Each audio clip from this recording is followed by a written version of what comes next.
Et bonjour à tous, merci de nous rejoindre ici même sur le Salon de l'Agriculture et sur le stand Bleu Blanc Cœur, mesdames et messieurs.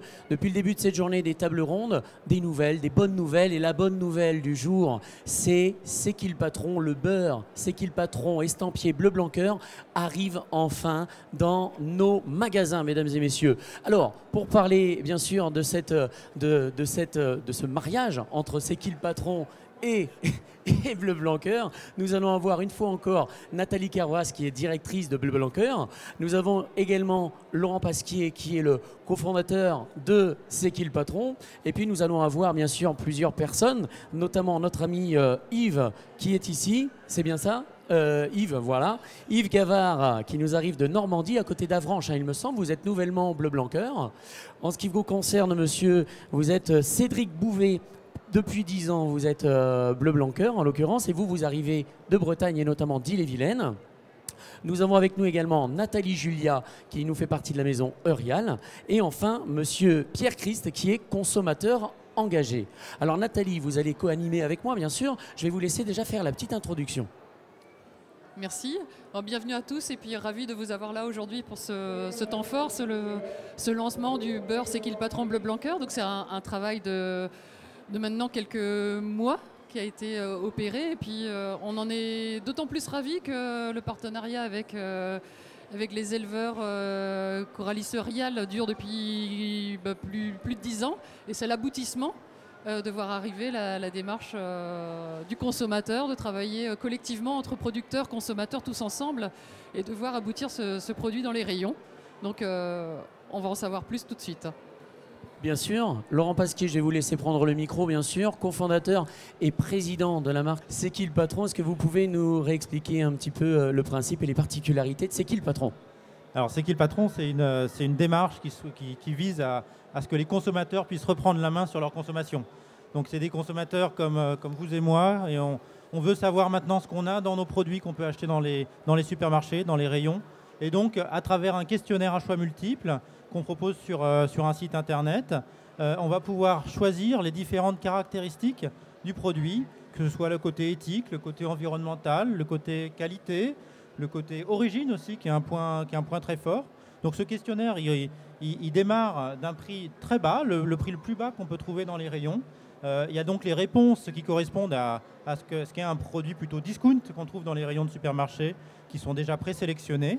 Et le consommateur lui-même va venir changer les réponses en fonction de ce que lui semble intéressant de rajouter dans le produit comme qualité sur les différents thèmes que j'ai cités. Et il a un indicateur très important pour faire ses choix qui est le prix. Le prix conseillé du produit va changer, évoluer, donc plutôt à la hausse, en fonction des options qu'il va choisir. Et c'est comme ça que le consommateur va arbitrer tout de suite au moment du vote et pas en rayon les choix qu'il va faire sur les différents thèmes. On aboutit à la fin à un résultat qu'on transforme évidemment en cahier des charges. Et c'est comme ça qu'on crée un produit C'est qui le patron avec des milliers de consommateurs, en général entre 8 et 10 000, qui viennent voter et participer à ce questionnaire. Et donc créer tous ensemble un produit qui a du sens et qui est équilibré sur les différents thèmes, qui n'est pas poussé juste sur un thème en particulier. Et donc oui, sur le beurre de Baratte qu'on a là en exemple, qui vient juste de sortir, c'est un sujet même de plusieurs mois. Je crois qu'il a commencé en septembre 2017, hein, le travail sur le beurre de Baratte. Donc ça a mis du temps à se construire, beaucoup de visites, de rencontres, pour en arriver à ce beurre, donc, qui a les caractéristiques d'un beurre avec des animaux élevés avec une alimentation bleu blanc cœur. Et qui a un travail aussi, Nathalie pourra nous en parler, au niveau de sa préparation, qui est autour de la maturation de la crème et un vrai beurre de Baratte. Voilà. Merci Laurent. Du coup, Cédric, on a envie de vous donner la parole parce que ça fait plus de 10 ans que vous êtes déjà engagé dans la démarche Bleu Blanc Cœur. On a envie que vous nous témoigniez de votre engagement, de ce que c'est que Bleu Blanc Cœur au niveau de votre exploitation, au niveau de l'état de votre cheptel, ce que vous avez pu vivre ces 10 dernières années avec nous. Donc, la laiterie où je apporte mon lait fait 2-3 produits. Donc, du lait UHT, demi-écrémé, et le beurre, et un peu de crème fraîche. Et on cherchait un peu à se différencier au niveau du beurre en faisant un beurre tartinable avec la richesse en graines de lin, quoi.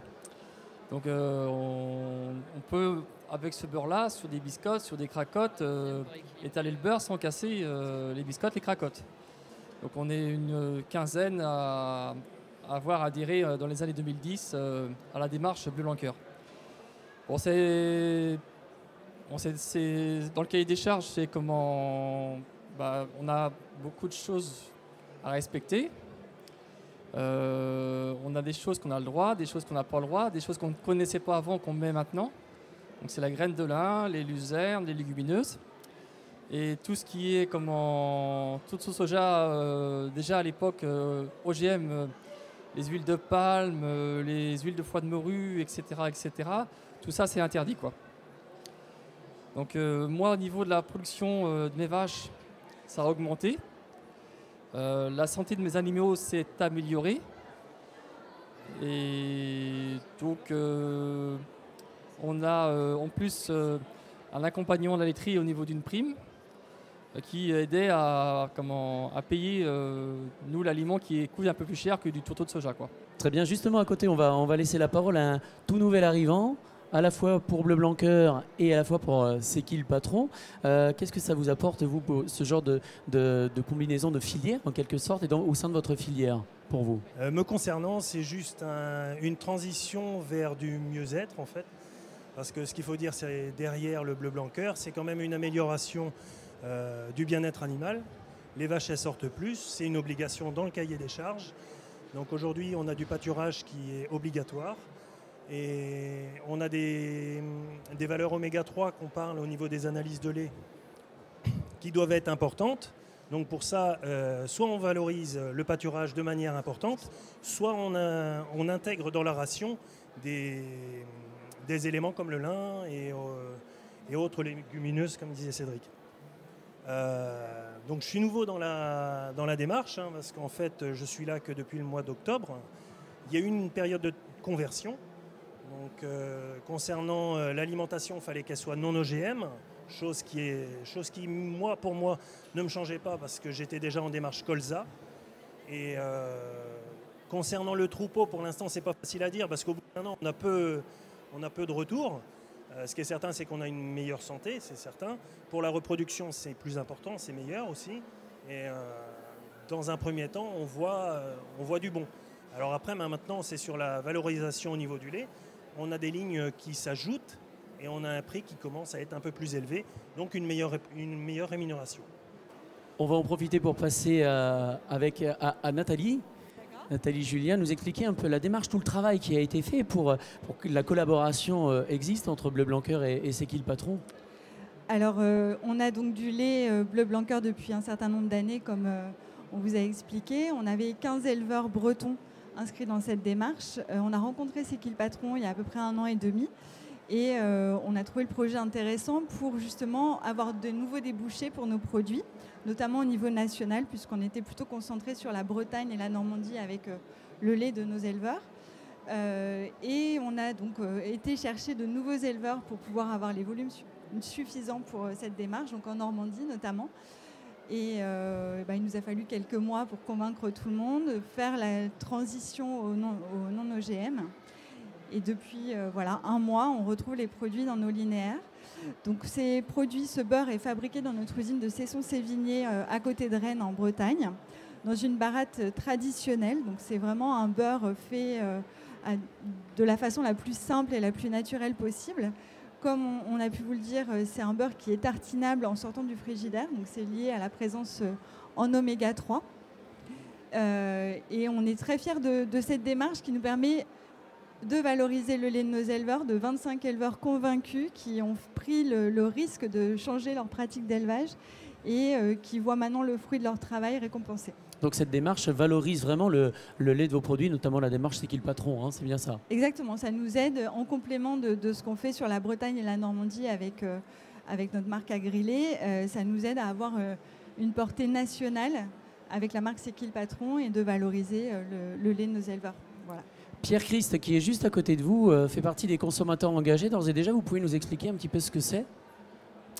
Au sein de C'est qui le patron? Voilà, les consommateurs engagés, c'est des consommateurs qui s'engagent. Alors évidemment, c'est pas très malin de dire ça, mais au-delà de ça, c'est participer à une idée absolument géniale que ces gens-là ont eue, qui est de rendre aux consommateurs l'idée de dire quels produits ils veulent et à quel prix.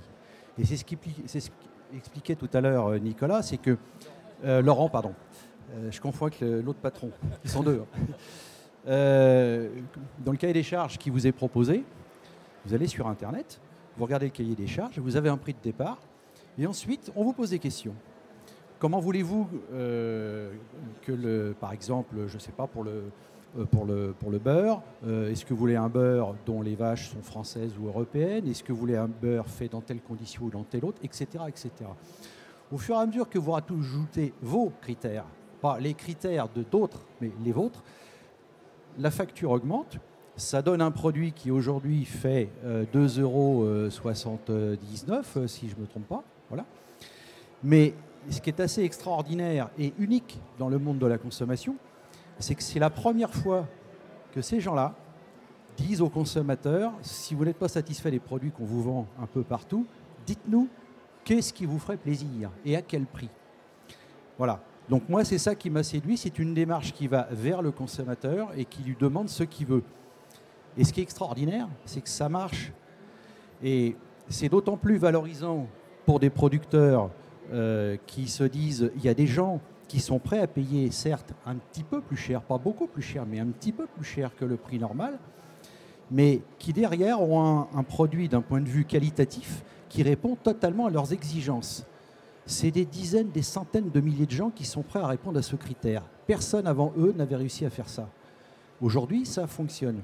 Et ça fonctionne pour plein d'autres produits. J'espère que le beurre de Baratte sera le début d'une très longue collaboration, parce que c'est enfin le moment pour que les consommateurs comme moi puissent manger dans de meilleures conditions, plus sainement. C'est quelque chose d'extrêmement important et c'est la première fois que ça se produit. Merci. J'ai juste envie de vous poser la question à tous. Les qualités de ce beurre qui donc ont été sélectionnées par les consommateurs, c'est un beurre de Baratte. Il a plein d'autres qualités. Je pense que les producteurs, vous en consommez aussi. En termes de goût, peut-être que vous avez envie de témoigner de ce beurre et de toutes les qualités induites. Alors on va pouvoir le goûter après. Donc c'est un beurre qui est très tendre dès la sortie du frigidaire puisqu'il est riche en oméga 3. Donc comme Cédric disait, sur les biscottes, les cracottes, ça casse pas, donc ça c'est plutôt positif le matin. En termes de goût, il a un goût très fruité. Et la couleur, c'est la couleur naturelle, donc ça varie un petit peu en fonction des saisons et de l'alimentation des vaches. Mais on a un produit, tout ce qu'il y a de plus naturel et de bon en goût. On gagne souvent les panels de distribution, enfin les panels consommateurs quand les gens le goûtent. Il est souvent préféré à d'autres produits sur le marché. Moi, ça fait depuis 2005 que je connais ce beurre-là. Avant de rentrer dans cette démarche, c'est ma maman qu'on lui avait conseillé de consommer ce beurre-là. Elle faisait un peu de cholestérol et bon, je vois Monsieur Veil au loin. Je crois que c'était un peu aussi dans le sens d'améliorer le taux de cholestérol, les oméga 3. Donc c'est comme ça que je l'ai connu et depuis je l'ai adopté. Et comment je pars en vacances, maintenant je suis content parce que quand je vais traverser la France, je pense que je retrouverai mon beurre dans les magasins. J'ai pas grand-chose à rajouter. Tu as insisté sur l'effet saison et il y aura sans doute un effet saison au niveau de la tartinabilité en fait. Il nous parlait de ça, Jean-Luc, l'autre fois. Et c'est l'effet d'un beurre, c'est un produit matière première. Et c'est vrai que la saison a énormément d'importance sur la qualité du lait. Donc on mange du vivant. Voilà. Puis l'intérêt de la démarche Bleu Blanc Cœur, c'est justement de gommer les effets de saisonnalité, voilà, et puis de rapporter... C'est ce que j'allais dire, exactement. Oui, voilà. J'allais exactement dire ça. C'est que justement par rapport à un beurre plus traditionnel, l'effet saison est quand même atténué puisque l'alimentation est régulée, y compris pendant l'hiver à l'étable. Et si on a plus d'oméga 3, on en parle beaucoup d'oméga 3 avec le Bleu Blanc Cœur, mais c'est aussi moins d'acides gras saturés, moins d'acides gras trans, Voilà, c'est l'ensemble des matières grasses qui sont mieux. Et c'est aussi on parle aussi de naturalité, c'est ce que tu as dit, Nathalie. Mais c'est vraiment jusqu'au bout, c'est-à-dire qu'avec une meilleure alimentation des vaches, c'est aussi des vaches qui vivent mieux. Donc c'est aussi le bien-être animal, c'est aussi l'environnement derrière, puisqu'il y a moins de rejets, ces vaches digèrent mieux et ça se passe mieux aussi pour l'environnement. Voilà. Est-ce qu'il y a d'autres produits en vue entre C'est qui le patron et Bleu Blanc Cœur? Et c'est la question que je vais poser à Monsieur Pasquier, mais pour votre part. Je ne suis pas le patron pour ça, c'est lui. Non, non, bien sûr, tout à fait. Je rebondissais effectivement sur ce que vous disiez en espérant qu'il y ait d'autres produits. Bleu Blanc Cœur, c'est qui le patron? Est-ce que vous avez des petites nouvelles à nous annoncer ici même sur le Salon de l'Agriculture? Alors oui, il y a un produit qui est encore qui termine les votes actuellement, qui est la saucisse de porc. Et on peut vous annoncer en avant-première que Bleu Blanc Cœur a été voté par les consommateurs. Voilà, on va clore aujourd'hui le vote. Et donc là, nous avons la chance d'avoir 2 personnes de Maison Serrault qui sont nos partenaires avec qui nous allons faire la saucisse. Et je vais les laisser prendre la parole, se présenter et présenter le produit qui devrait bientôt arriver dans nos rayons. Bien sûr, bienvenue, allez-y. Oui, bonjour. Claude Joly, donc je suis directeur général adjoint des établissements Serrault, une entreprise familiale qui fabrique de la charcuterie depuis bientôt un siècle, puisqu'on va fêter nos 100 ans dans 5 ans. Donc un savoir-faire de plus d'un siècle quasiment. Voilà, donc pour nous, nous sommes très heureux de faire le trait d'union entre le choix des consommateurs à travers C'est qui le patron et le monde agricole, dont je viens, et dont je suis très fier de développer ce produit-là, qui sera en fait un produit très simple, tout simplement, puisqu'on va utiliser l'ensemble des produits nobles du porc, et simplement accompagné de sel et de poivre. Voilà, donc je dirais, on ne peut pas faire plus simple. Voilà, ça fait partie du savoir-faire de la Maison Serrault. Oui, mais comme Claude l'a dit, c'est une entreprise qui a été fondée en 1923. Effectivement, si on arrive en 2023 sans rien changer, on rentrera dans le club des centenaires, même des 2 fois centenaires, puisqu'on rentrerait aussi dans le club des entreprises qui n'ont jamais changé de main. Enfin bon, il va falloir y arriver. Après, on est content aussi d'avoir été choisi pour cette saucisse, parce que c'est vrai que faire des saucisses fraîches sans colorant, c'était dans notre génétique, dans nos habitudes. Donc ça n'a pas posé beaucoup de problèmes d'adaptation. Et c'est vrai que là, on va, à la demande du consommateur, faire une saucisse qui sera sans colorant, bien sûr, sans conservateur. Pour faire simple, il y aura du sel et du poivre. Et c'est une saucisse aussi où on va mettre tous les morceaux nobles du porc. Il y aura le jambon, l'épaule, le rôti, la poitrine. Et on va tâcher aussi de respecter la formule qu'on avait déjà sur notre saucisse, c'est-à-dire d'être inférieur à 15% de matière grasse sur le produit fini, sur la chimie du produit fini. Voilà, donc c'est vrai, on a eu l'occasion aussi de visiter un élevage de porc, et c'est vrai que les cochons sur paille paraissent beaucoup plus vigoureux, ils sont beaucoup plus joueurs dans la paille, et c'est vrai que le fait de retrouver des oméga 3, ça sera, de toute façon, ça va faire des cochons en meilleure santé, donc des hommes aussi, inévitablement en meilleure santé. Et l'intérêt de cette démarche aussi, c'est de faire donc du vrai, du bon et du durable. Du vrai, parce que de toute façon, les élevages seront ouverts, il y aura des possibilités de visite, y compris dans l'atelier chez nous, et du durable, parce qu'il y aura une rémunération équitable pour tout le monde, depuis le distributeur jusqu'à l'éleveur. Ce qui est un peu la nouveauté dans ces métiers. Et ça va nous permettre aussi de mieux envisager, de mieux pérenniser l'entreprise, parce que ça va nous permettre de nous échapper de ces cotations du cadran breton, qui sont vraiment une bourse où on ne peut rien maîtriser. Et là, on va revenir sur quelque chose de durable. Voilà, merci. Parfait, vous avez répondu à énormément de questions qu'on était prêts à vous poser du coup, mais vous l'avez fait pour nous. Depuis combien de temps chez Bleu Blanc Cœur ? Depuis combien de temps ? On démarre là tout simplement. D'accord. Voilà, les premières productions qui vont démarrer au mois d'avril. D'accord. Alors si toutefois il y a des personnes qui souhaitent réintervenir à nouveau, sinon on va laisser le mot de la fin à Laurent Pasquier. Si vous en avez un, c'est une lourde tâche. Bon, je peux dire une chose que je pense très profondément. Je suis très fier de travailler avec Bleu Blanc Cœur sur ce projet. Je pense vraiment que c'est une très belle démarche.